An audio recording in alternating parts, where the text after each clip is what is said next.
Shalom, selamat pagi, selamat hari Minggu untuk kita semua. Puji nama Tuhan, pada pagi hari ini kita boleh memasuki bulan yang baru, minggu yang pertama di bulan yang baru, atas anugerah dan pemeliharaan Tuhan. Mari Bapak Ibu yang dikasihi Tuhan, kita mau mempersiapkan diri, kita mau beribadah kepada Tuhan, mengucap syukur untuk semua kebaikan dan pemeliharaan Tuhan dalam hidup kita. Kita naikkan pujian dari Kidung Jemaat nomor 15, berhimpun semua menghadap Tuhan.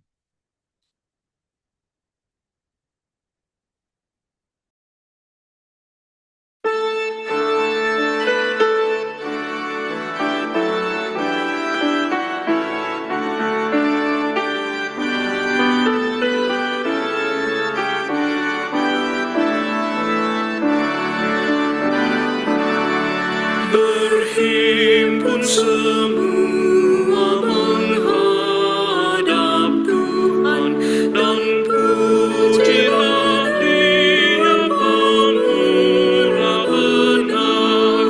Berakhirlah segala pergumulan, diganti kedamaian yang besar.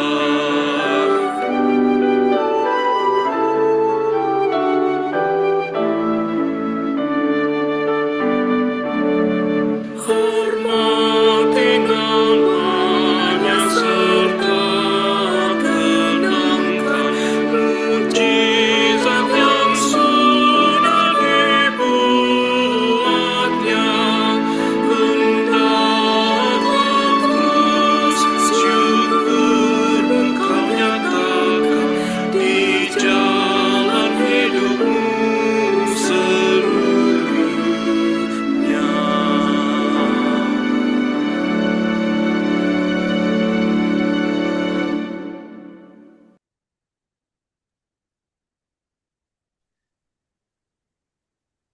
Hari Jumat yang dikasih oleh Tuhan, kita akan menhabiskan ibadah kita pada pagi ini sambil kita mengingat bahwa pertolongan kita adalah di dalam nama Yahweh Zebaot, Tuhan semesta alam, Bapa, Anak, dan Roh Kudus. Kiranya berkat dari Yahweh Zebaot, Bapa, Anak, dan Roh Kudus menyertai kita sekalian dari sekarang sampai selama-lamanya. Haleluya.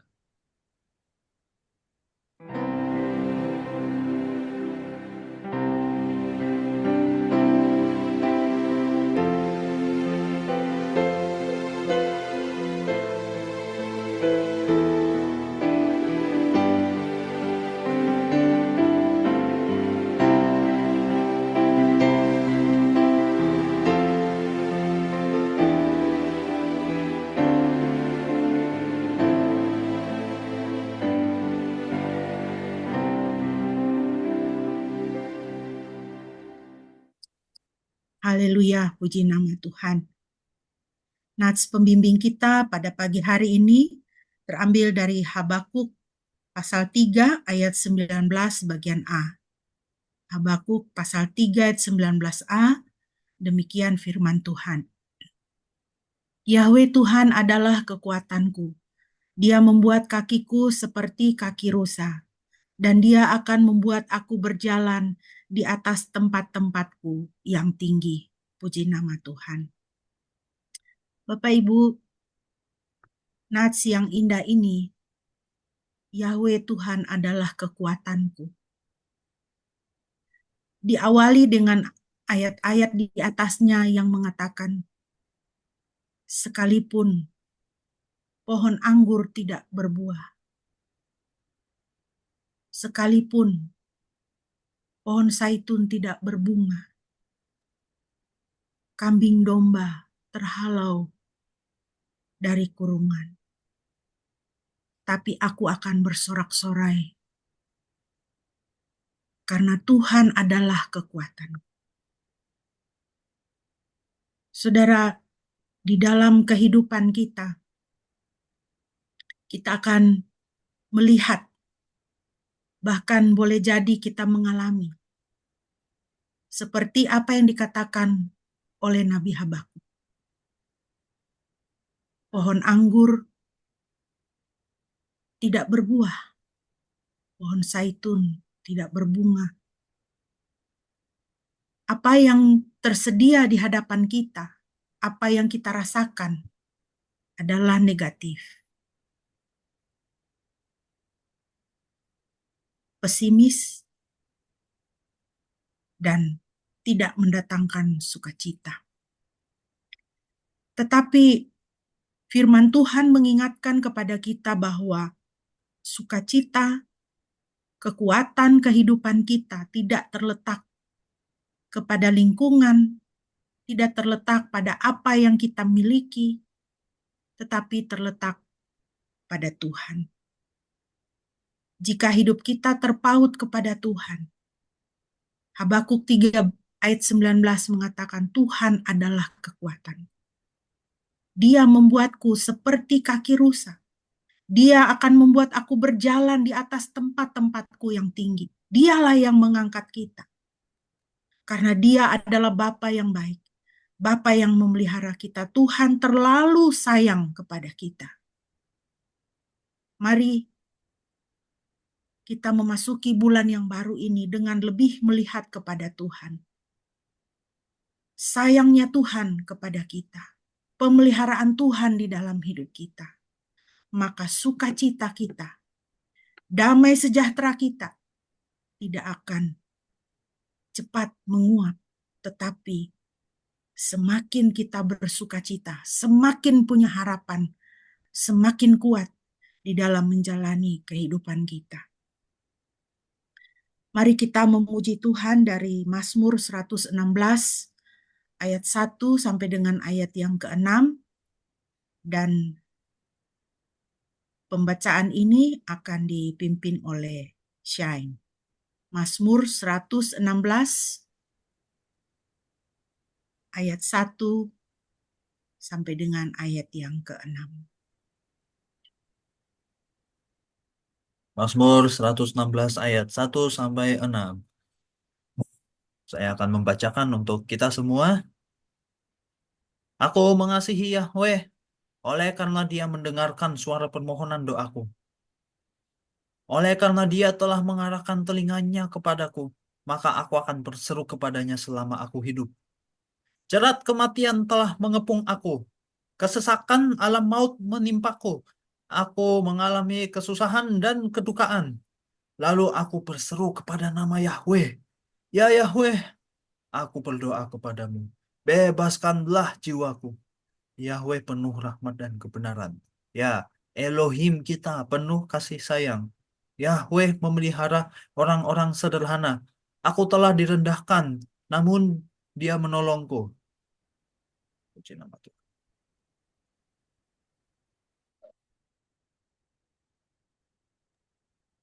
Puji nama Tuhan.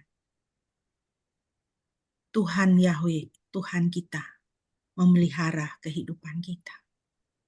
Dia sangat mengenal saudara dan saya. Lebih baik daripada kita mengenal diri kita sendiri. Dia paling tahu apa yang kita perlukan.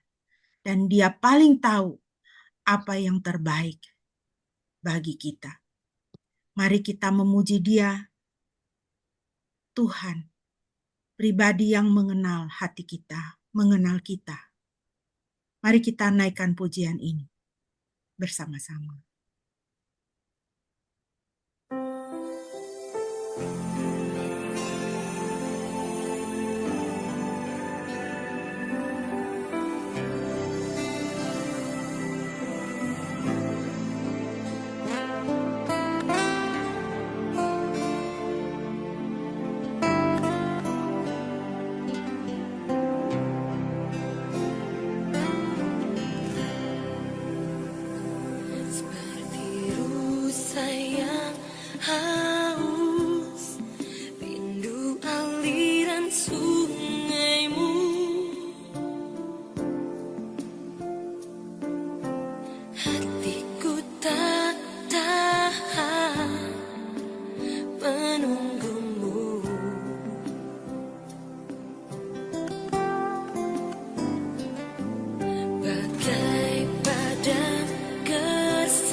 datangnya hujan.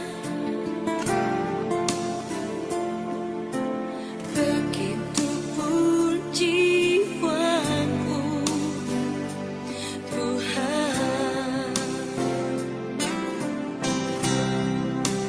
Hanya Engkau, pribadi yang mengenal hatiku. Tiada yang tersembunyi bagimu. Seluruh isi hatiku Kau tahu, dan bawaku untuk lebih dekat lagi padamu, tinggal dalam indahnya dekapan kasih-Mu.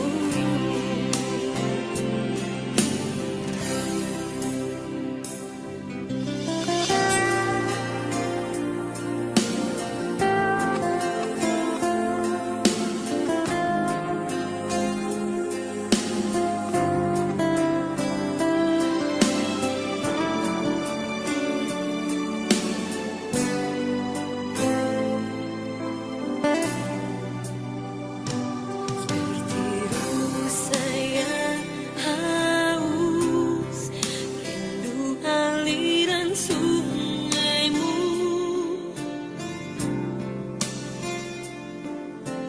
Hatiku tak tahan menunggu-Mu.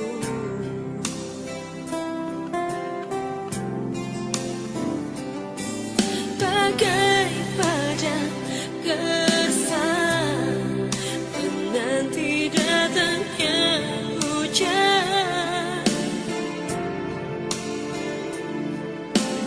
Begitupun jiwaku, Tuhan. Hanya Engkau, pribadi yang mengenal hatiku. Tiada yang tersembunyi bagimu. Seluruh isi hatiku Kau tahu, dan bawaku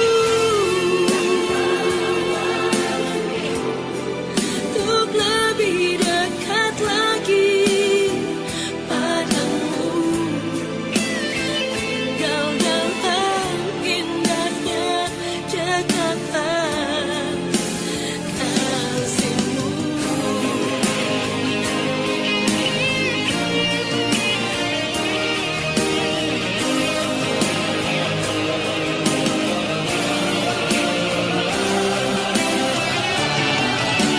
Hanya Engkau, pribadi yang mengenal hatiku. Tiada yang tersembunyi bagimu. Seluruh isi hatiku Kau tahu, dan bawaku untuk lebih dekat lagi padamu, tinggal dalam indahnya dekapan kasih-Mu.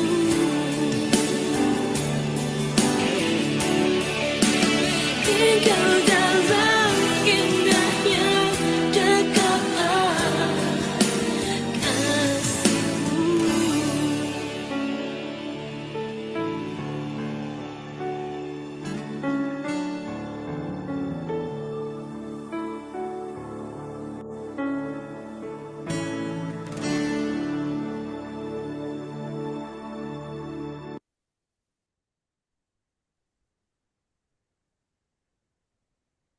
Mari kita berdoa sebelum kita membaca dan merenungkan firman Tuhan. Terima kasih Tuhan, hanya Engkaulah kasih jiwa kami, hanya Engkaulah pengharapan kami, hanya Engkaulah Tuhan dan Juru Selamat kami di dalam Yesus Kristus yang sudah menebus kami bukan dengan emas atau perak, tetapi dengan darah yang mahal. Darah Tuhan Yesus, darah Tuhan sendiri yang ditumpahkan sehingga kami boleh mengalami penebusan dosa, pengampunan dosa, juga penebusan dari kematian, dari maut, dari kengerian di neraka. Terima kasih Tuhan, semua bukan karena usaha kami, semua karena anugerah. Tidak ada alasan bagi kami untuk tidak bersyukur atas segala kebaikan-Mu yang boleh kami rasakan. Kami saat ini membuka hati kami, rindu untuk mendengar kebenaran firman-Mu, biar Roh Kudus menolong kami untuk mengerti. Melalui kebenaran firman Tuhan, kami boleh semakin dewasa di dalam iman. Dalam nama Tuhan Yesus kami berdoa. Amin. Salam semua jemaat yang dikasihi oleh Tuhan. Pada pagi ini kita masih akan terus meneruskan pembahasan kita dari Kisah Para Rasul. Minggu lalu kita sudah membahas Kisah Rasul pasal yang ke-5 bagian yang terakhir, dan bagian itu membahas mengenai bagaimana para rasul ditangkap karena kesaksiannya. Mereka ditangkap, kemudian mereka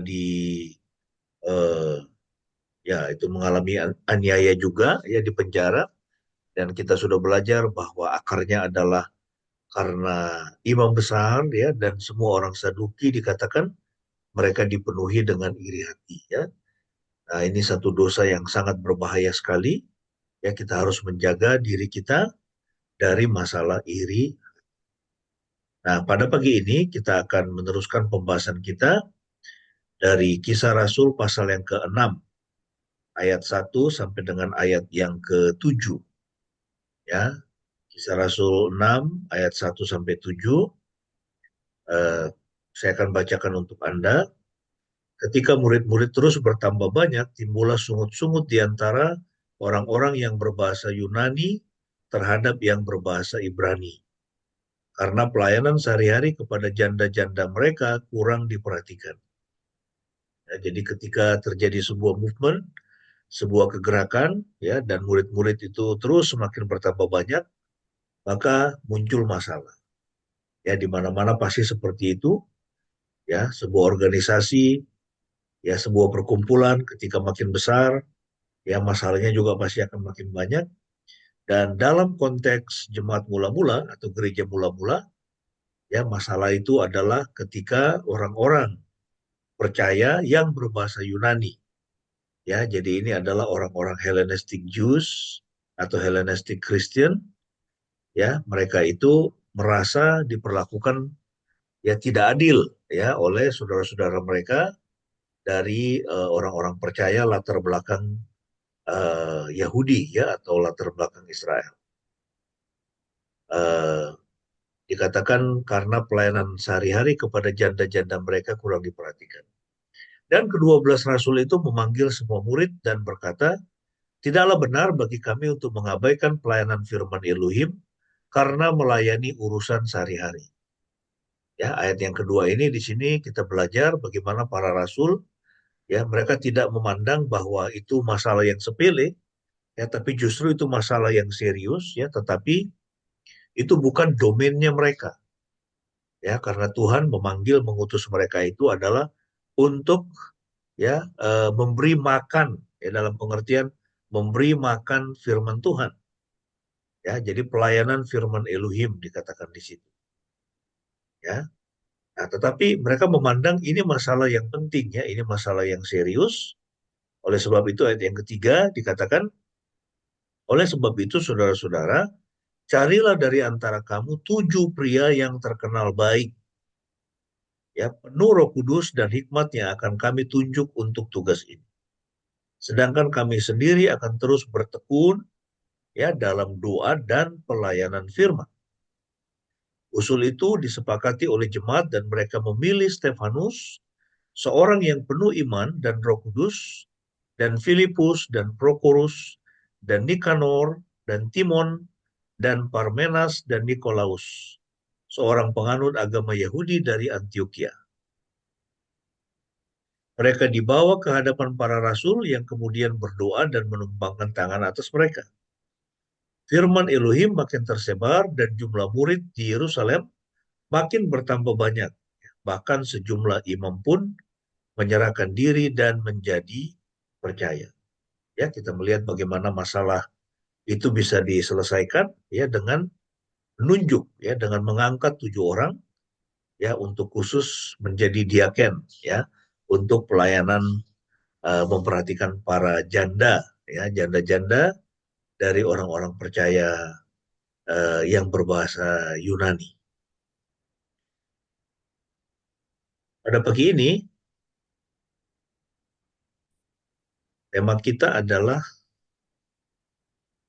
hambatan dan kesempatan ya. Jadi di dalam uh, teks kita ini kita bisa melihat ya ada hambatan, masalah, tapi juga ada kesempatan ya.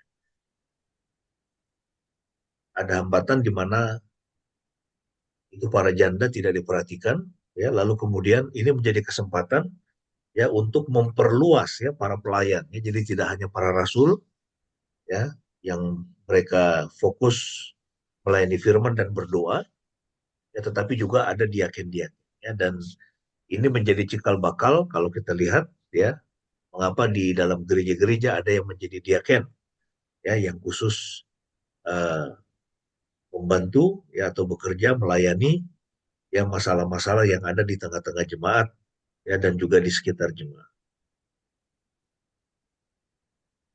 Ya, jadi ini kita lihat ini sedikit gambaran ya bahwa ada dispute ya di situ ada perdebatan ya di mana ada oh, orang-orang orang-orang percaya ya mereka itu belum disebut orang Kristen tapi mereka adalah para pengikut Kristus ya dan mereka ini ya itu terdiri dari orang-orang yang menjadi pengikut Kristus ya. Ini mereka semuanya adalah orang-orang Yahudi sebetulnya. Ya, tetapi orang Yahudi ya kita mesti tahu ya bahwa Yahudi itu adalah sebuah agama. Ya, Yahudi itu sebuah agama dan dia terdiri dari ya orang-orang Israel ya yang dari 12 suku itu ya itu orang-orang Israel ya yang uh, itu mereka menyebut dirinya orang Yahudi tapi sekarang mereka sudah percaya kepada Yesus ya dan mereka beribadah di sinagoga ya. Lalu kemudian ada juga orang-orang Yahudi yang dari atau berasal ya dari keturunan bukan orang itu bukan orang Yahudi ya dan mereka biasanya itu berbahasa Yunani ya dari bangsa-bangsa lain. Ya, jadi penganut Yahudi itu sama seperti kalau sekarang kan orang Kristen itu ada orang Kristen dari Indonesia, ada dari Amerika, ya ada orang Kristen dari Australia, ya ada yang dari Vietnam itu dan sebagainya. Ya tapi semua disebut orang itu orang Kristen. Ya, nah mereka ini adalah orang-orang yang sudah percaya kepada Yesus dan mereka juga masih menyebut diri mereka itu orang Yahudi. Ya mereka beragama Yahudi. Ya tetapi ya cara mereka menafsirkan perjanjian lama itu sudah berbeda dengan orang-orang Yahudi pada umumnya. Kenapa? Karena ya mereka melihat dan meyakini bahwa eh, nubuatan tentang kedatangan Mesias di perjanjian lama itu sudah digenapi di dalam diri Tuhan Yesus. Ya, nubuatan perjanjian lama tentang kedatangan Mesias sudah digenapi di dalam diri Tuhan Yesus. Ya, nah, tetapi mereka tetap masih menyebut diri mereka itu adalah orang-orang Yahudi, ya atau penganut agama Yahudi dan mereka masih beribadah di sinagoga. Nanti kemudian kita akan melihat mulai eh, apa itu pasal yang ke-7 ya, Stefanus dibunuh, kemudian nanti kalau nggak salah pasal yang ke-9 ya, itu mulai penganiayaan dari orang-orang beragama Yahudi yang tidak percaya Yesus adalah Mesias. Kemudian menindas para pengikut Yesus ini sehingga kemudian mereka tidak lagi diizinkan beribadah di sinagoga dan mereka mulai terpencar ya, mereka mulai terpencar ke seluruh dunia ya sebagai akibat dari penganiayaan yang dilakukan oleh orang-orang Yahudi. Ya, orang-orang Yahudi yang tidak percaya Yesus adalah Mesias. Ya. Nah, lalu kemudian kita lihat hasil dari dispute ya atau perdebatan itu, kemudian diangkat 7 orang, ya. Dan kalau kita memperhatikan 7 orang itu, ya di sini dikatakan usul itu disepakati ayat yang kelima, ya. Usul itu disepakati oleh jemaat dan mereka memilih Stefanus, ya seorang yang penuh iman dan Roh Kudus, ya mereka pilih Stefanus, kemudian ada Filipus, Prokorus, Nikanor, Timon, Parmenas dan Nikolaus. Ya, ini semua adalah nama-nama Greek, ya nama-nama Yunani, ya bukan nama-nama orang Israel. Ya, sehingga yang diangkat itu adalah memang ya orang-orang percaya yang berbahasa Yunani untuk menangani ya masalah janda-janda ya. Jadi janda untuk memperhatikan janda-janda yang ada di tengah-tengah jemaat pada waktu ya. Ini yang kita lihat. Nah, sekarang kita memperhatikan ya bahwa di sini ya ada satu masalah ya. Masalah itu adalah bahwa di dalam jemaat mula-mula itu atau di tengah-tengah jemaat mula-mula ya itu ada budaya yang berbeda. Ya, jadi ada orang-orang orang-orang Yahudi ya, orang-orang Yahudi yang sudah percaya kepada Yesus yang berbahasa Ibrani ya atau mungkin lebih tepat disebut berbahasa Aram ya, mereka disebut berbahasa Aram ya. Eh, dan mungkin itu yang masih menjadi mayoritas ya, murid-murid Tuhan Yesus itu rata-rata adalah orang-orang yang berbahasa Arab ya. Nah, jadi di situ ada perbenturan budaya di situ kita lihat ya orang-orang percaya yang berbahasa Ibrani dengan orang-orang percaya yang berbahasa Yunani ya. Dan seringkali budaya ini bisa menjadi masalah ya, itu menjadi masalah. Makanya biasanya kecenderungan orang itu kan dia lebih senang ngumpul dengan orang-orang yang yaitu satu suku dengan dia. Ya kan orang Batak itu senang ngumpul dengan itu sama orang Batak, ya orang Jawa senang kumpul dengan itu sama orang Jawa, ya. Eh, jadi itu kecenderungannya seperti itu. Nah, sekarang kita lihat apa itu budaya. What is culture, ya. Nah, kalau kita berbicara mengenai budaya, ya, itu budaya itu berbicara tentang apa? Atau dia itu terkait dengan apa? Dia terkait dengan language, ya, bahasa. Ya kan? Tadi kita sudah melihat di situ ada itu 2 kelompok ya di dalam jemaat mula-mula itu. Yang satu berbahasa Ibrani ya atau bahasa Aram dan yang satu itu berbahasa Yunani. Ya, jadi dari bahasanya saja itu sudah beda begitu ya. Nah, lalu kemudian budaya itu terkait dengan itu medical cure ya. Jadi itu cara pengobatan. Ya kita mengenal ada cara pengobatan tradisional. Ya kalau orang Jawa biasanya itu dengan jamu-jamuan. Ya kalau dari apa itu keturunan Chinese misalnya itu dengan itu Chinese medicine ya lalu kemudian ya ada juga suku-suku yang lain ya dengan cara pengobatan yang berbeda juga budaya itu terkait dengan religion atau agama ya atau keyakinan ya cara orang itu memelihara anak ya atau membesarkan anak ya kemudian terkait dengan makanan ya kan ya ini kita semua senang dengan Chinese food ya toh.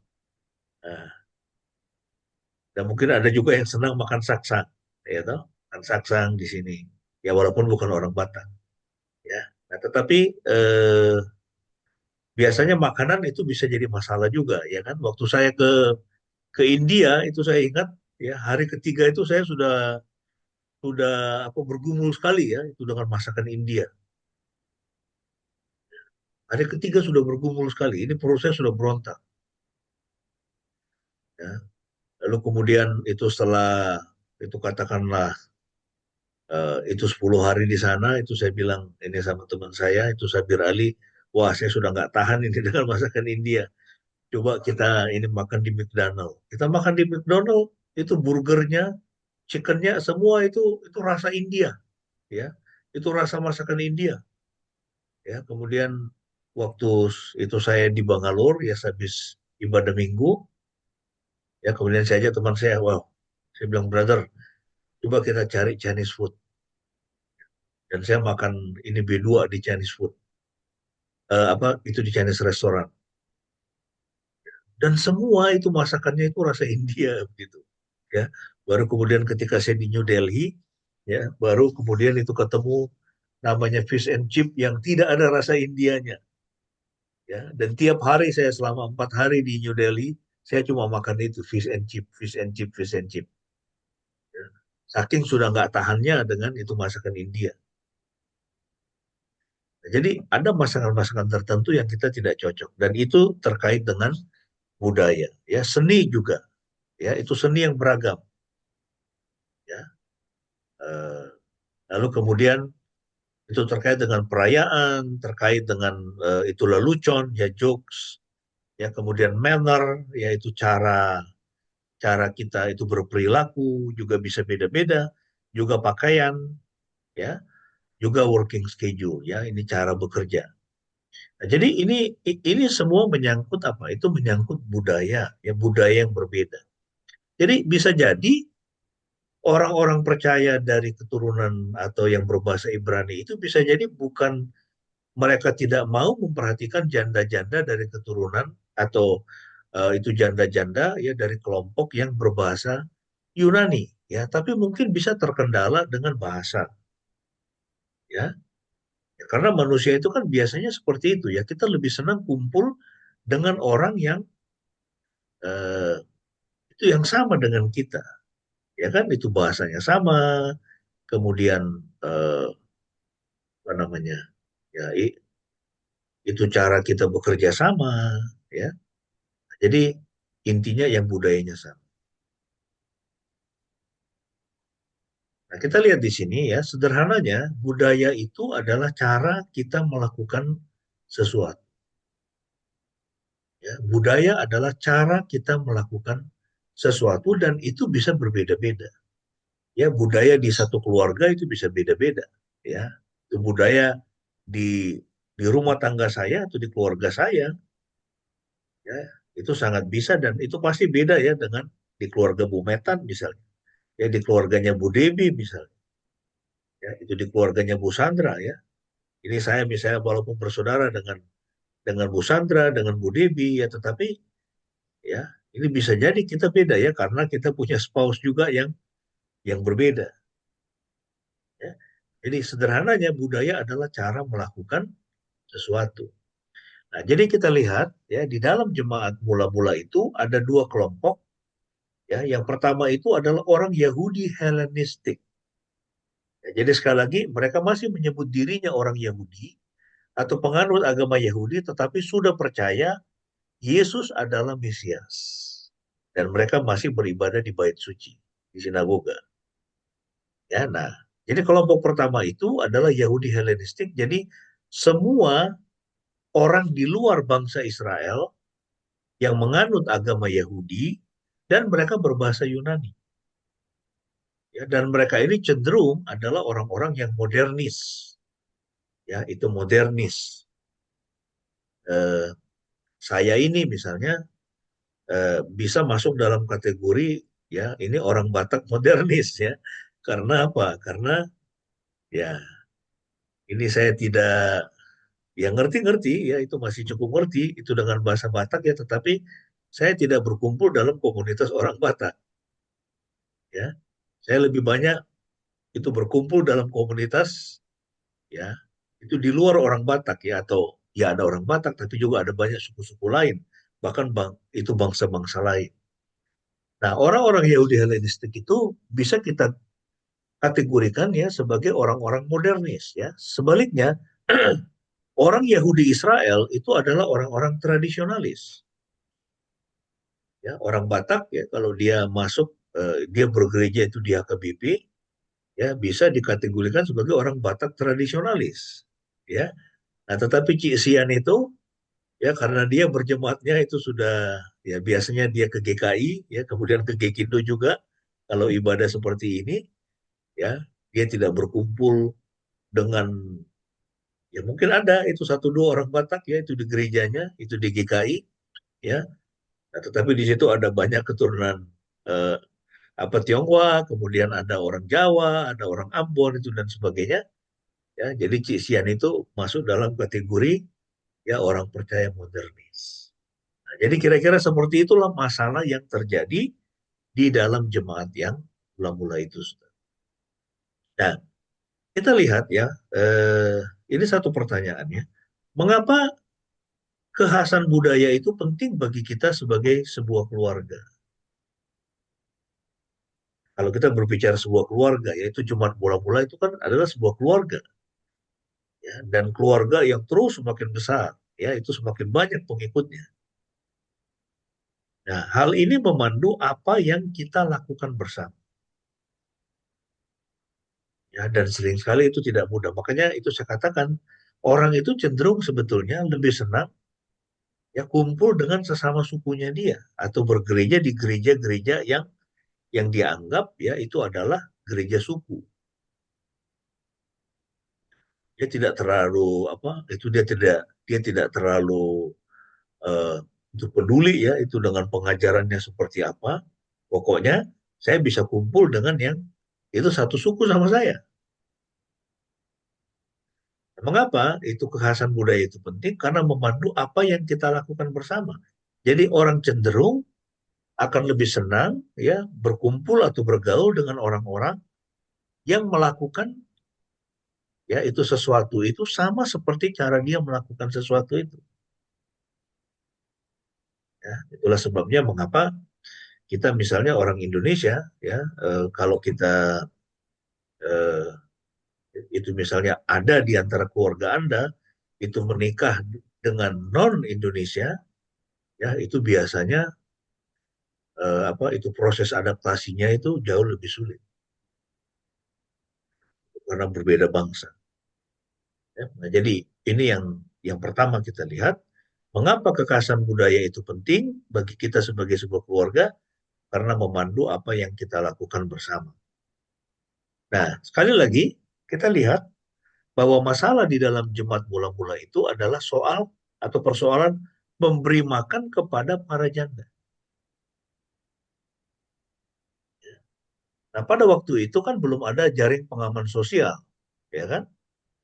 Jadi janda kalau suaminya meninggal, apalagi ya ini janda ini dia tidak bekerja, ya dia tidak punya skill yang cukup ya untuk dia bisa bekerja, dia selama ini bergantung ya kepada penghasilan dari suaminya, ya maka jemaat bertanggung jawab ya untuk memastikan janda dengan anak-anaknya mereka mendapatkan makan yang cukup, ya itu mendapatkan apa itu penghidupan yang layak.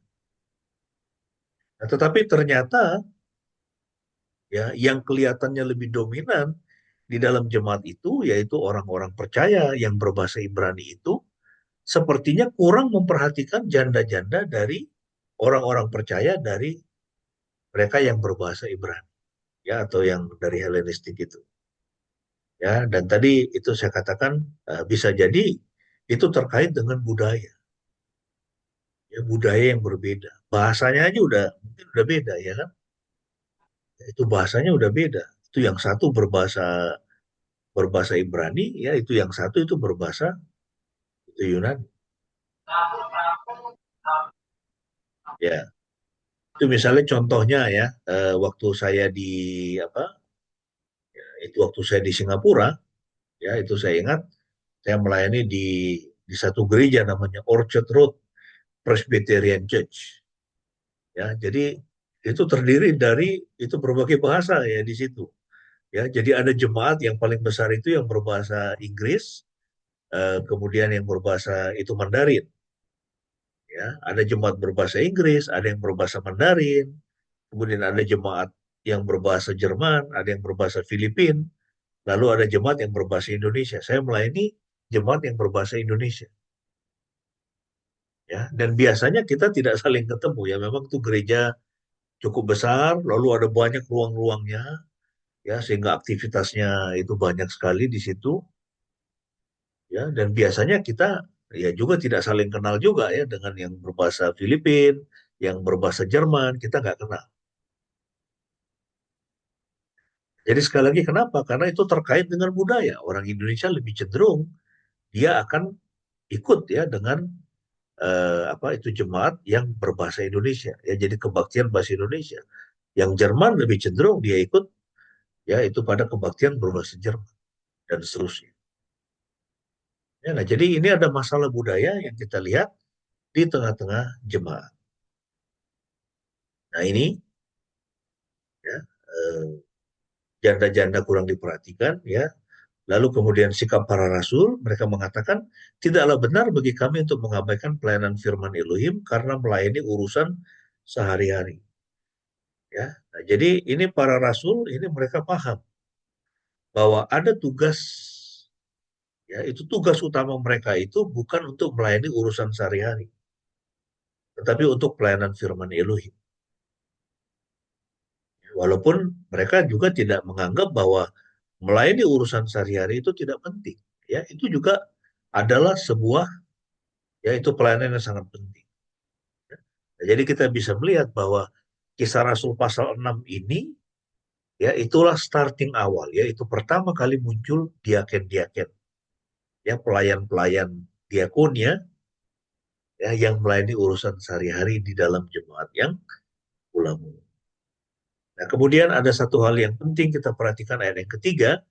Di sini dikatakan, oleh sebab itu saudara-saudara, carilah dari antara kamu 7 pria yang terkenal baik, penuh Roh Kudus dan hikmatnya akan kami tunjuk untuk tugas ini. Ya, yang disarankan ya, atau diperintahkan oleh para rasul itu bukan untuk mencari 7 pria yang ya yang pintar ya, atau 7 pria yang itu skillful ya itu punya keahlian itu dalam menangani itu masalah janda-janda misalnya itu tidak. Nah, yang diutamakan di sini kalau kita perhatikan adalah masalah karakter. Ya kan, 7 pria yang terkenal baik, penuh Roh Kudus dan hikmat. Itu masalah karakter, saudara. Ya, ini kadang-kadang dalam dunia ini kita bisa melihat ada banyak orang yang pintar, ya tetapi karakternya jelek. Ya, dan itu berbahaya, saudara. Ya, di dalam pelayanan, kalau kita itu hanya atau orang itu dia hanya punya skill atau dia hanya pintar saja, tetapi dia tidak punya karakter, ya, atau karakternya itu tidak bagus, ya maka justru dia bisa menimbulkan itu banyak masalah, ya itu di dalam pelayanannya atau di dalam satu organisasi.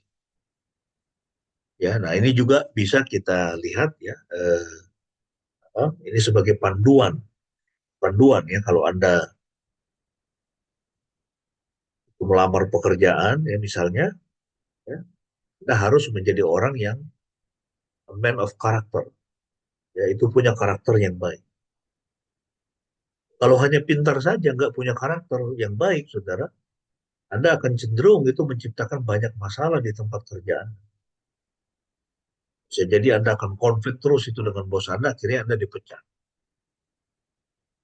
Nah, jadi itu karakter itu penting sekali ya di dalam kita eh, berinteraksi ya dengan orang-orang lain ya siapapun orang itu. Ya, kemudian dikatakan penuh dengan Roh Kudus. Ya, penuh dengan Roh Kudus. Kemudian hikmat. Ya, memiliki hikmat ya kita sudah belajar ya. Ada banyak orang yang dia hanya punya pengetahuan. Ya, pengetahuannya banyak sekali, tetapi dia tidak punya hikmat. Atau dia punya pengetahuan, pengetahuannya banyak, kemudian pengertiannya juga banyak tentang sesuatu hal, Ya, tetapi dia tidak punya hikmat. Hikmat itu apa? Hikmat itu adalah kemampuan kita untuk bisa menerapkan, mengaplikasikan apa yang saya tahu dan mengerti. Sehingga saya bisa menjalani hidup saya ini dengan bijaksana, dengan penuh hikmat. Ya, orang pintar, orang punya pengertian atau pengetahuan yang luar biasa, belum tentu dia itu orang yang berhikmat. Nah, yang dicari di sini, ya, yang digarisbawahi oleh para rasul itu adalah baik, penuh Roh Kudus dan memiliki hikmat, ya, memiliki hikmat, ya. Dan ini juga harus menjadi kerinduan setiap kita, ya, supaya kita menjadi orang-orang yang berhikmat, ya, sehingga benar-benar apapun yang kita lakukan atau yang akan kita lakukan benar-benar kita pikirkan matang-matang, ya, kita bertindak hati-hati sehingga tidak salah melangkah. Nah, ini dia kan, ya, bertindak hati-hati tidak salah melangkah itu seperti yang Tuhan katakan kepada Yosua, jangan engkau lupa memperkatakan atau merenungkan seluruh seluruh hukum Tuhan atau Taurat ini. Jadi orang berhikmat itu, bagaimana orang bisa berhikmat? Dia harus baca Alkitab, dia harus mengerti Alkitab, dia harus paham isi Alkitab, dia harus mengenal Tuhan secara pribadi. Ya, itu yang Tuhan katakan kepada Yosua. Jangan, ya, engkau harus merenungkan Taurat ini siang dan malam supaya perjalananmu berhasil dan engkau beruntung. Ya, jadi kalau kita mau menjadi orang yang berhikmat, ya kita harus membaca Alkitab, kita harus mengerti Alkitab, ya, kita harus mengerti apa yang Tuhan mau untuk kita lakukan, ya, sehingga kita bisa bertindak dengan bijaksana. Ya. Jadi ayat keempat, para rasul mengatakan, kami sendiri akan terus bertekun dalam doa, lalu kemudian dipilih 7 orang, kemudian dibawa ke hadapan para rasul, ya, mereka berdoa dan menumpangkan tangan. Lalu ayat yang ketujuh, firman Elohim makin tersebar dan jumlah murid di Yerusalem makin bertambah banyak. Ya, karena masalah itu bisa diselesaikan, tidak menjadi hambatan. Ya, ingat ya, tadi ini topik kita, hambatan dan kesempatan. Jadi setiap kali ada hambatan, di situ pasti ada kesempatan. Jadi ketika ada masalah, pasti ada kesempatan. Ya, makanya kita jangan cepat-cepat putus asa kalau Tuhan izinkan ada masalah dalam hidup kita. Ya, bisa jadi masalah itu justru Tuhan izinkan, ya kan? Dan sering kali, ya, masalah Tuhan izinkan untuk supaya kita untuk memberikan kesempatan kepada kita maju ke tahapan kehidupan yang lebih tinggi, ya. Ke tahapan itu pengetahuan atau pemahaman yang lebih tinggi. Firman Elohim, nah, itu sebagai akibat masalah bisa diselesaikan, firman Elohim makin tersebar, jumlah murid di Yerusalem makin bertambah banyak. Bukan hanya itu dikatakan di sini, bahkan sejumlah imam pun, ya, imam di sini itu mereka siapa? Imam di sini itu adalah imam-imam Yahudi, saudara. Imam-imam Yahudi pun menyerahkan diri dan menjadi percaya. Ya. Jadi ada hambatan, Tuhan izinkan ada masalah, kemudian itu membuat, ya, itu para rasul dan juga jemaat yang mereka bisa memikirkan sesuatu, berinisiatif, lalu menunjuk 7 orang yang tepat, masalah bisa diselesaikan, sehingga kemudian jemaat bisa semakin bertambah banyak, ya, semakin semakin besar. Ya. Nah, ini pertanyaan berikut. Mengapa kekhasan budaya itu penting bagi kita sebagai sebuah keluarga? Ya, ini memandu bagaimana kita berinteraksi satu sama lain. Ya, jadi kekhasan budaya itu, ya, memandu kita gimana cara kita berinteraksi satu sama lain. Ya, sehingga kita harus hati-hati, ya, dengan cara kita berbicara, ya, itu cara kita bertindak. Nah, kita lihat ada satu bagian di dalam Alkitab, ya, bahwa pernah ada itu perdebatan. Ya, pernah ada masalah terjadi antara Paulus dengan Petrus. Ya, dua-duanya adalah orang, ya, ini orang Ibrani, ya kan? Paulus dan Petrus ini dua-duanya adalah orang Ibrani atau dikatakan orang Israel. Ya, mereka ini keturunan Israel. Ya, dan Petrus itu murid langsung dari Tuhan Yesus. Ya, Paulus kemudian hari ya setelah Yesus naik ke surga baru dia menjadi orang percaya. Ya.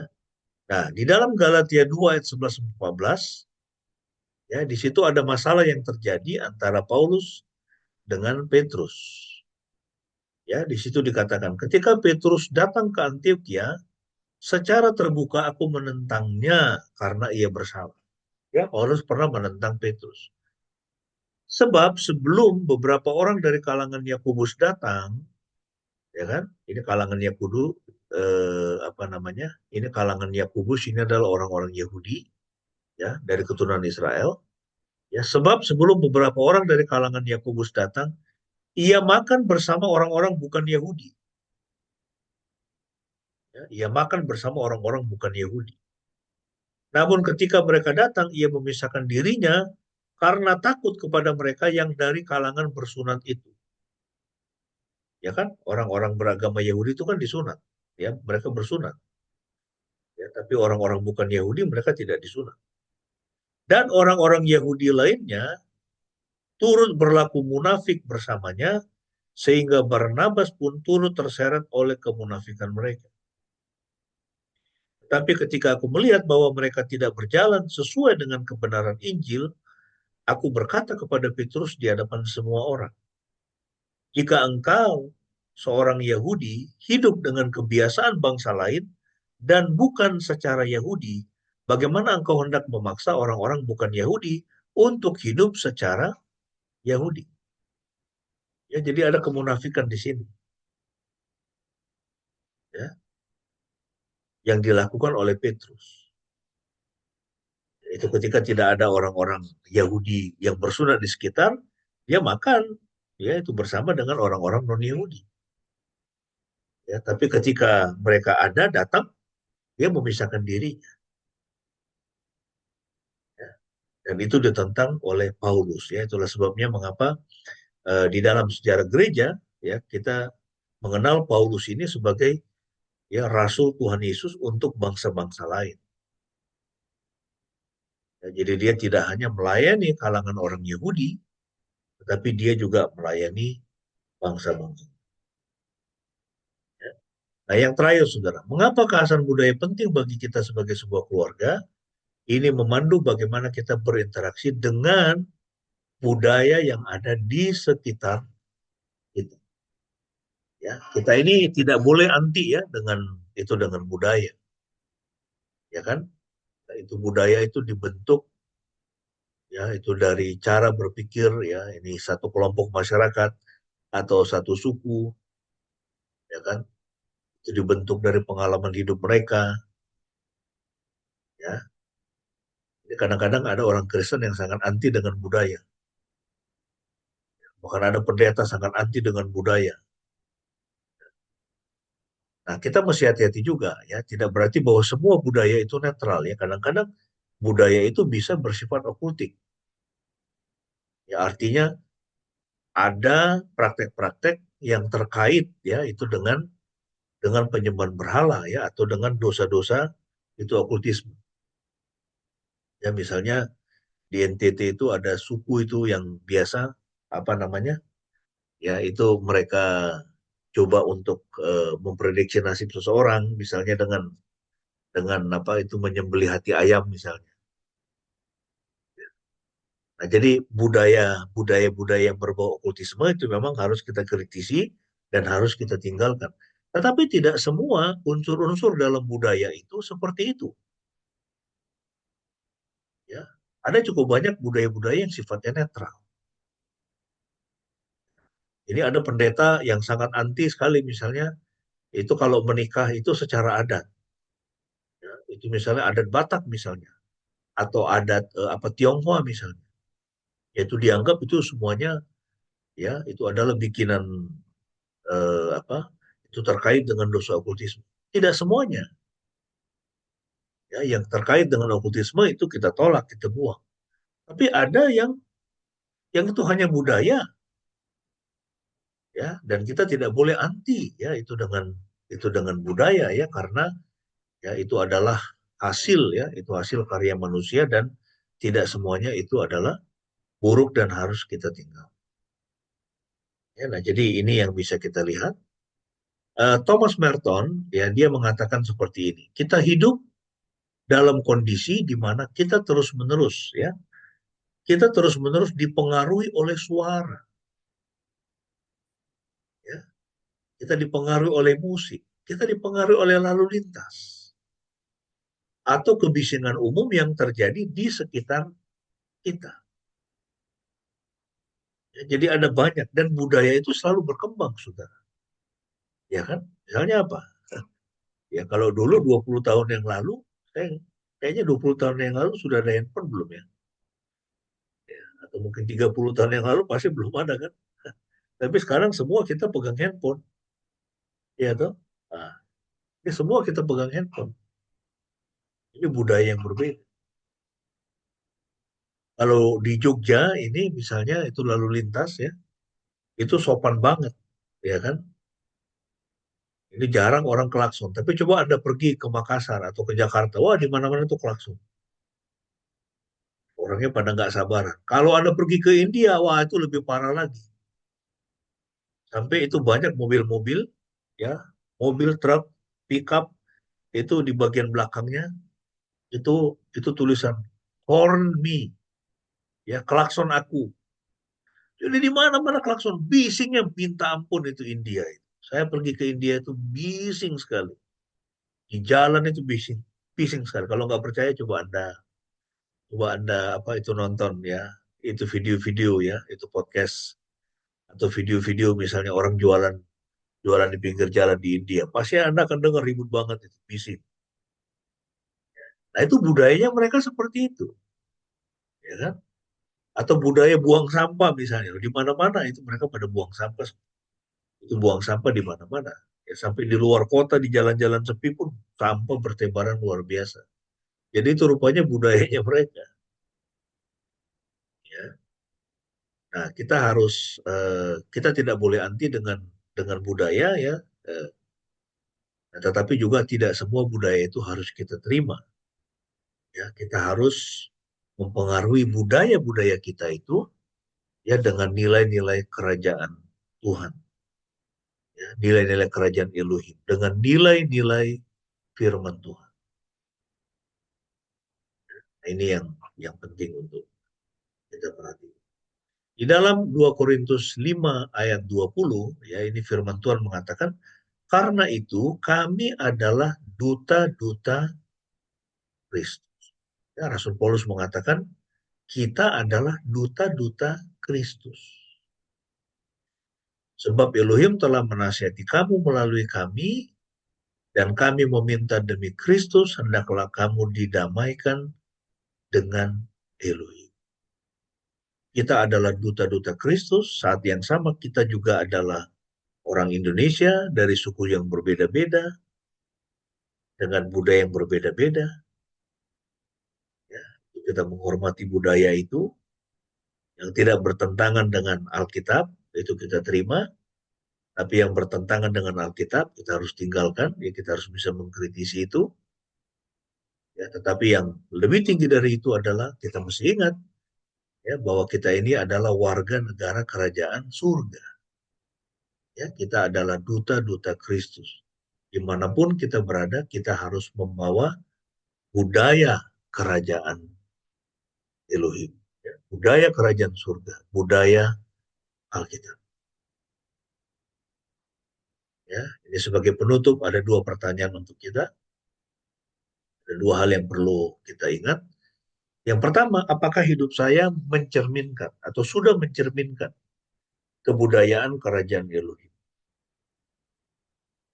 Atau justru mencerminkan kebudayaan dari lingkungan sekitar saya? Ya toh, cara kita berdagang, cara kita bekerja, cara kita berbicara, cara kita memperlakukan orang lain, ya, apakah sudah mencerminkan kebudayaan kerajaan Elohim atau kebudayaan dari lingkungan sekitar saya. Kemudian yang kedua, apakah saya sudah fokus mengerjakan apa yang Tuhan percayakan untuk saya kerja? Ya, kita belajar dari para rasul. Ya, mereka ingat panggilan mereka. Panggilan mereka adalah untuk memberitakan firman Tuhan, untuk menginjili. Saya ada punya kegiatan lain, ya toh, mementoring, ya toh.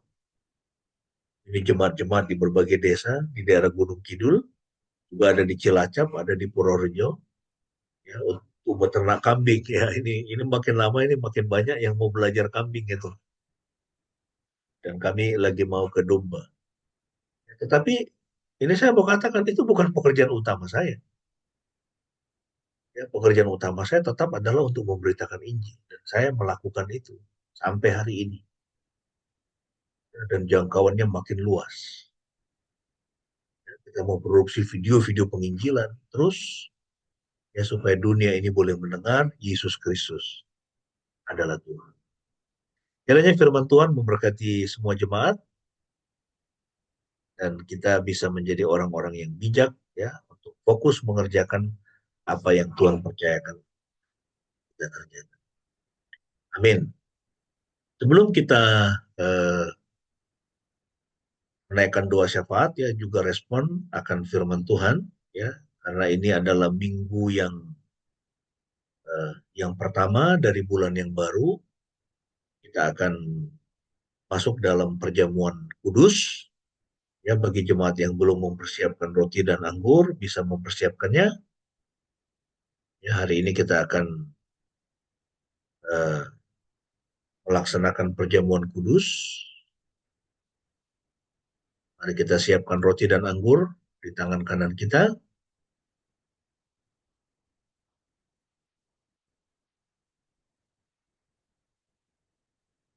Sambil kita mengingat bahwa Tuhan Yesus pada malam sebelum dia disalibkan, dia melaksanakan perjamuan Paskah yang terakhir bersama dengan murid-murid. Dan malam itu Tuhan Yesus mengambil roti, kemudian dia memecahkannya, dan dia berkata, inilah tubuhku yang diserahkan bagi kamu. Perbuatlah ini setiap kali kamu memakannya menjadi peringatan akan aku. Mari kita mengangkat roti di tangan kanan kita sambil kita mengingat tubuh Tuhan Yesus yang sudah diremukan, ya, diremukan untuk kita, sehingga oleh bilur-bilurnya kita semua sudah menjadi sembuh. Mari kita mengangkat roti, kita memakannya dengan iman. Inilah roti dari surga, inilah roti yang memberikan hidup kekal kepada kita.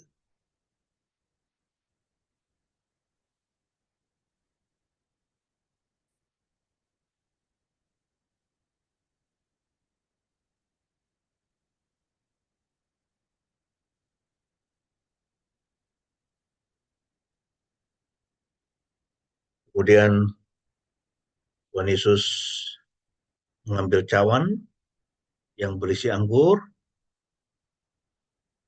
lalu dia berkata, inilah darahku, darah perjanjian yang ditumpahkan untukmu untuk pengampunan dosa. Perbuatlah ini setiap kali kamu meminumnya menjadi peringatan akan aku. Mari kita angkat anggur di tangan kanan kita sambil kita mengingat darah Tuhan Yesus yang dicurahkan di Bukit Golgota untuk menebus semua dosa-dosa. Minumlah dengan penuh pengucapan syukur.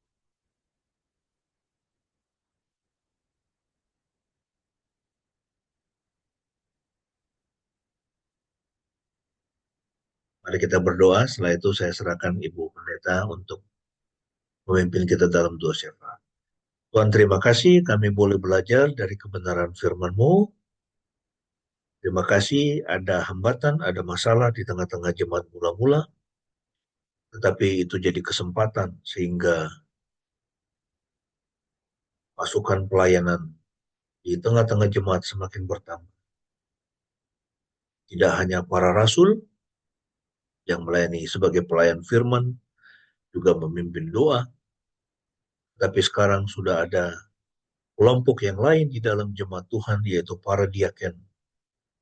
7 diaken yang boleh diangkat sebagai diaken-diaken yang pertama untuk melayani pelayanan diakonia, yaitu memperhatikan janda-janda. Terima kasih Tuhan, kami boleh belajar dari kebenaran firman-Mu. Ada beberapa prinsip rohani yang penting, kiranya Tuhan meteraikan itu di dalam kehidupan kami. Terima kasih, kami juga boleh melaksanakan perjamuan kudus. Layakkan kami Tuhan, biarlah melalui perjamuan kudus pada hari ini, roh dan jiwa kami semakin diperkuat, bahkan tubuh kami juga semakin disehatkan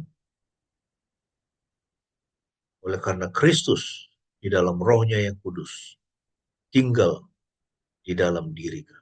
Terima kasih Tuhan, terima kasih. Terpujilah Engkau dalam nama Tuhan Yesus. Kami berdoa, haleluya. Amin.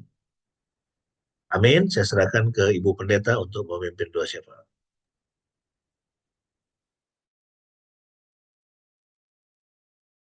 Mari Bapak Ibu yang dikasihi Tuhan, sekali lagi kita menghadap Tuhan di dalam doa. Bapak, terima kasih untuk kasih setia dan pemeliharaan Tuhan dalam kehidupan kami.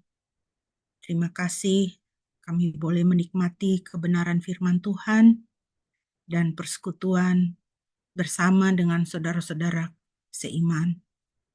Bapak, pada pagi hari ini kami mau bersatu hati berdoa untuk bangsa dan negara kami, kiranya Tuhan, tangan kasih Tuhan boleh senantiasa ada atas bangsa kami. Ampunilah dosa dan kesalahan kami sebagai bangsa di hadapan Tuhan. Ampunilah kami Tuhan atas begitu banyak kejahatan, pelanggaran yang kami lakukan sehingga membuat Tuhan sedih. Pulihkanlah kami ya Bapa. Tolonglah para pemimpin bangsa kami Tuhan.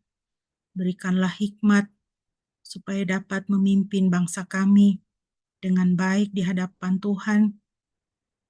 Supaya para pemimpin kami boleh sungguh-sungguh menjalankan tugas dan tanggung jawab yang Tuhan sudah berikan kepada mereka untuk memimpin kami Tuhan, menyelenggarakan damai sejahtera, keamanan, keadilan bagi seluruh rakyat Indonesia. Kami berdoa Tuhan juga untuk setiap kami, jemaat-Mu di tempat ini, kiranya Tuhan memberkati. Berkatilah anak-anak kami Tuhan yang sedang studi, maupun yang mencari pekerjaan ataupun yang sudah bekerja. Kiranya Tuhan memberikan pertambahan, berikan hikmat, sehingga studi dan pekerjaan mereka boleh menjadi ibadah penyembahan kepada Tuhan. Kami berdoa untuk setiap kami maupun anggota keluarga kami yang berada dalam kelemahan tubuh, kiranya Tuhan memberikan kesehatan, memberikan pemulihan. Kami terus berdoa untuk Ibu Shirley dan juga Bapak Yano, Tuhan berikan kekuatan, kesehatan, pemulihan. Setiap medical treatment yang diterima, Tuhan berkati. Kami berdoa Tuhan untuk orang tua kami yang sudah sepuh, kiranya Tuhan juga boleh memberikan senantiasa kesehatan, damai sejahtera, sukacita selalu ada di dalam hati mereka. Berkatilah mereka dalam usia lanjutnya Tuhan.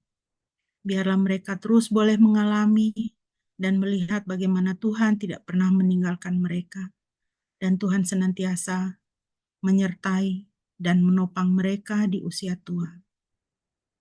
Kami berdoa Tuhan untuk setiap anggota keluarga kami, teman, kerabat, yang masih jauh dari jalan Tuhan. Saat kami mendoakan mereka, Tuhan, biarlah Engkau melawat mereka dimanapun mereka berada. Lembutkanlah hati yang keras, dan kiranya Roh Kudus boleh berbicara kepada mereka, supaya Tuhan, mereka boleh dibawa ke jalan kebenaran, mengenal Engkau dan menyembah Engkau, Tuhan Yesus, Juru Selamat yang mengasihi mereka. Terima kasih Bapa, kami menyerahkan setiap kami dalam kehidupan kami masing-masing, di dalam peran dan tanggung jawab kami masing-masing di tengah keluarga, di tempat pekerjaan, di tengah-tengah masyarakat. Kiranya Tuhan berkati, kami boleh senantiasa juga menjadi berkat bagi sesama kami. Terima kasih Bapa di dalam surga, kami sungguh mengucap syukur. Berkatilah gerejamu, biarlah terus boleh menjadi garam dan terang bagi bangsa ini dan di tengah-tengah masyarakat. Terima kasih Bapa, terpujilah namamu Tuhan Yesus, Tuhan dan Juru Selamat kami yang hidup dan setia, yang sudah menang untuk kami, yang mengajarkan kami berdoa demikian. Bapa kami yang ada di surga, dikuduskanlah namamu. Datanglah kerajaanmu, jadilah kehendakmu di bumi seperti di surga. Berikanlah kami pada hari ini makanan kami yang secukupnya. Dan ampunilah kami akan kesalahan kami, seperti kami juga mengampuni orang yang bersalah kepada kami. Dan janganlah membawa kami ke dalam pencobaan, tetapi lepaskanlah kami daripada yang jahat. Karena Engkaulah yang mempunyai kerajaan dan kuasa, dan kemuliaan sampai selama-lamanya. Amin. Mari Bapak Ibu yang dikasihi Tuhan, kita akan bersama-sama mengucapkan pengakuan iman kita, dan dengan demikian iman kita boleh semakin dikuatkan.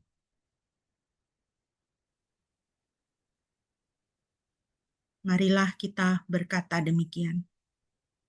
Aku percaya kepada Elohim, Bapa yang Maha Kuasa, Khalik langit dan bumi, dan kepada Yesus Kristus, anaknya yang tunggal Tuhan kita, yang dikandung dari Roh Kudus, lahir dari anak darah Maria, yang menderita sengsara di bawah pemerintahan Pontius Pilatus, disalibkan, mati, dan dikuburkan, turun ke dalam kerajaan maut. Pada hari yang ketiga bangkit pula dari antara orang mati, naik ke sorga, duduk di sebelah kanan Elohim, Bapa yang Maha Kuasa. Dan dari sana ia akan datang untuk menghakimi orang yang hidup dan yang mati. Aku percaya kepada Roh Kudus, gereja yang kudus dan persekutuan orang kudus, pengampunan dosa, kebangkitan tubuh, dan hidup yang kekal. Amin.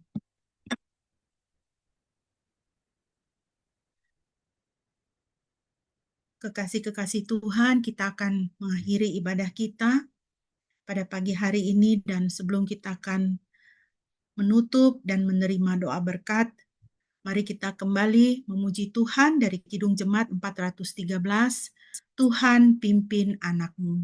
Biarlah kita menyerahkan diri pimpin Tuhan.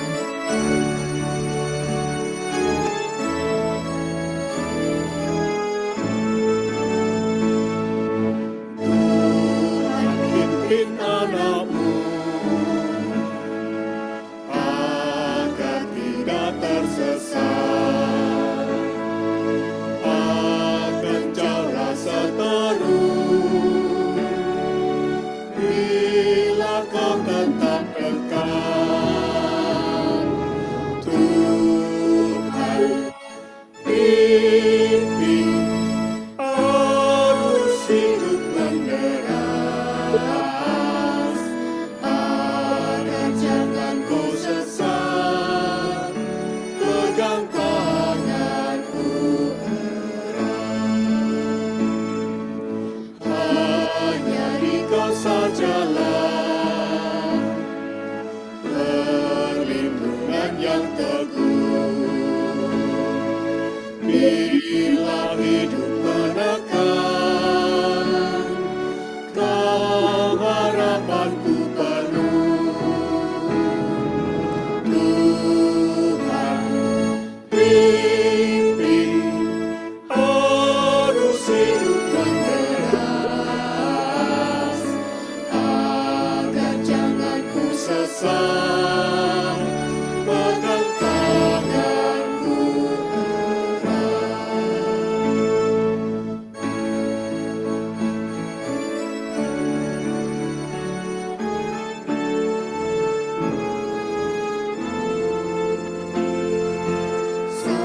sampai akhir. Tuhan pimpinku terus,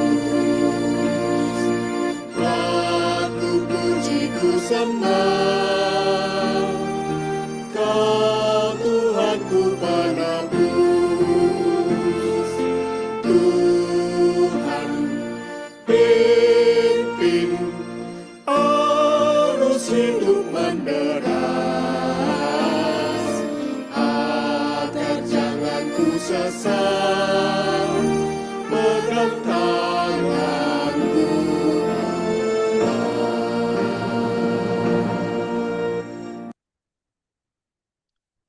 Para jemaat yang dikasihi oleh Tuhan, kita akan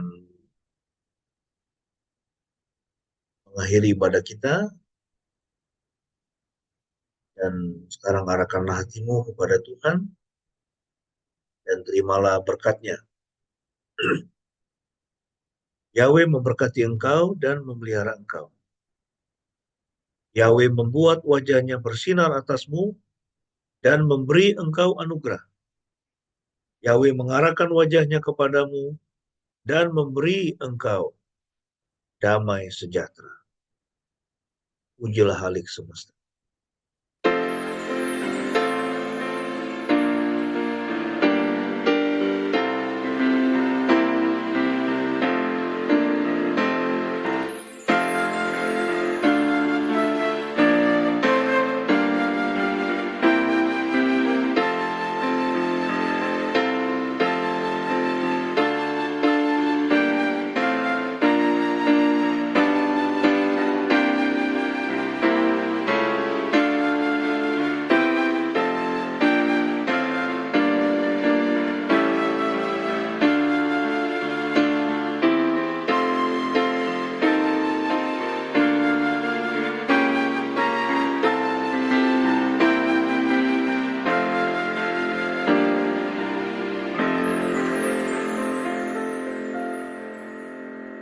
Amin. Mari kita masuk dalam saat teduh.